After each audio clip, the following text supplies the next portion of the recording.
A gente passou a viver no Brasil uma concentração dos meios de produção, todos na mão de pouquíssimas pessoas. E essas pessoas foram passando de geração para geração, esses meios de produção.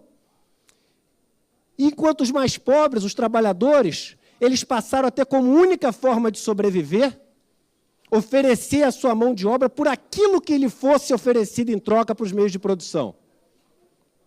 Isso foi tornando as pessoas que são donas dos meios de produção cada vez mais afastadas do processo produtivo.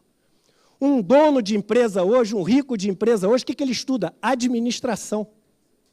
Ele estuda como dar ordens, como gerir. Ele não sabe pôr um tijolo em cima do outro, ele não sabe se alface dá na terra ou dá na prateleira do supermercado. Ele não sabe talhar uma madeira, ele não sabe produzir nada. Mas 70% do que ele é explicado pelo que o pai dele era. Não existe meritocracia nenhuma no Brasil. Onde existe desigualdade, não existe meritocracia. Leia o relatório da OCDE, A Broken Social Elevator. É a OCDE que fala isso. E aí o que acontece? Ele se afasta do processo produtivo.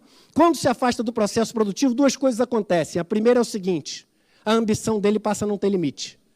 Porque quando ele faz parte do processo produtivo, psicologicamente, Erich Fromm fala isso, o psicólogo americano, ele sabe que ele tem um limite do quanto ele consegue produzir para ficar rico. E quando o que ele acumula de riqueza não depende da capacidade dele. Qual o limite para ele ficar rico? Não tem. É o de quantas pessoas ele consegue ter para poder gerar riqueza em cima deles, ou explorar, se você quiser.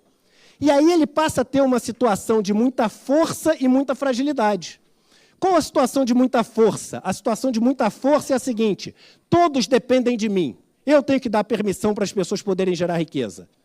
Qual a situação de fragilidade? Se as pessoas decidirem não gerar riqueza, ele não é nada. Ele não vale nada.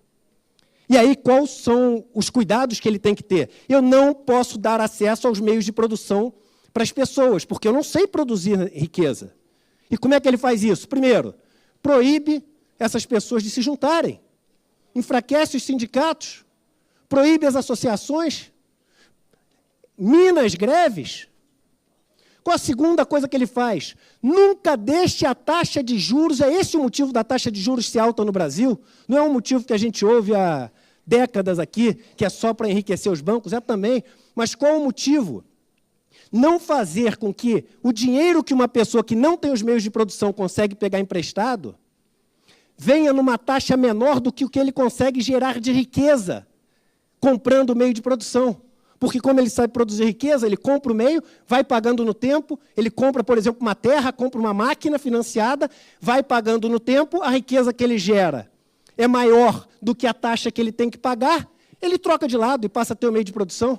Você quer fazer o Brasil crescer? Distribui melhor os meios de produção, dá acesso às pessoas a poderem comprar os meios de produção, a poderem ter a propriedade dos meios de produção. Agora, isso seria o terror para as pessoas que mandam e desmandam na economia desse país. Então, mantenha os juros altos, os juros da ponta. Não é nem os 6,5%, não, é os juros que a pessoa tem na ponta. E aí, você fala o seguinte: hoje somos reféns da iniciativa privada. Somos, porque só existe uma maneira de crescer, investindo. Não existe como crescer sem investir. Crescer significa gerar nova riqueza. E nova riqueza só existe abrindo mão de uma riqueza prévia. Você quer uma espiga de milho? Você tem que abrir mão de um grão de milho, você tem que abrir mão da água, você tem que abrir mão do seu trabalho. Não existe riqueza que surja sem riqueza que você abre mão antes. E essa riqueza que você abre mão antes só pode vir de dois lugares: do poder público ou da iniciativa privada. E ao longo dos últimos anos, a gente estrangulou a capacidade do poder público de investir. Seja através do endividamento, que a gente falou, seja através da emenda constitucional 95, que simplesmente proíbe o poder público de investir além daquilo que ele investiu num dos anos piores que ele teve. E aí sobra toda a capacidade de investimento e de crescimento na mão da iniciativa privada. E aí a iniciativa privada fala o seguinte: vocês são meus reféns, agora aceitem as minhas regras. Quero mais isenções, quero impostos menores, quero melhores condições, quero pagar menos um dos meus insumos, que é a mão de obra, eu quero menos direitos para os meus trabalhadores, e a gente fica nessa cilada que a gente está, nesse checkmate. E, realmente, se passar a Previdência, a gente vai ver, ao longo dos próximos anos, um crescimento, um tímido crescimento, porque o empresário brasileiro vai chegar e vai falar o seguinte: agora eu tenho uma mão de obra de graça, porque o maior desemprego de todos. Tem um governo que abaixou meus impostos, tenho um empregado que não tem encargo, não tenho mais que me preocupar com mão de obra que as pessoas têm que trabalhar até os últimos dias da vida dela, então agora eu vou investir. Agora eu invisto, porque agora eu não tenho o menor risco. Mas é aquele voo de galinha, não é o crescimento estrutural, não é o crescimento que gera riqueza de verdade.